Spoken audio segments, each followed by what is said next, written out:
Hi అండి, అందరికీ నమస్తే. మనం తినే ఆహారం మరియు పళ్ళ విషయంలో చాలా కల్తీలు జరుగుతున్నాయండి.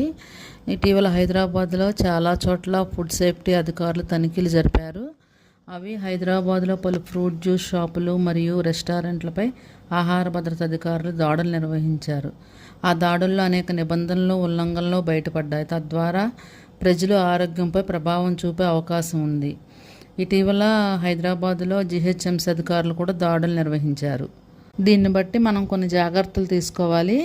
అవేంటంటే వంటశాలలు శుభ్రంగా ఉంచాలి, ఫుడ్ సేఫ్టీ లైసెన్సులు తప్పనిసరిగా తీసుకోవాలి, స్థానికంగా తయారయ్యే ఉత్పత్తులను ప్రోత్సహించండి.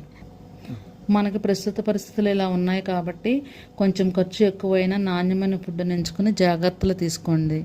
ఈ వీడియో మీకు నచ్చినట్లయితే నా ఛానల్ని లైక్ చేసి షేర్ చేసి సబ్స్క్రైబ్ చేయండి. నేను మీ అంజనాదేవి. మళ్ళీ కలుద్దామండి.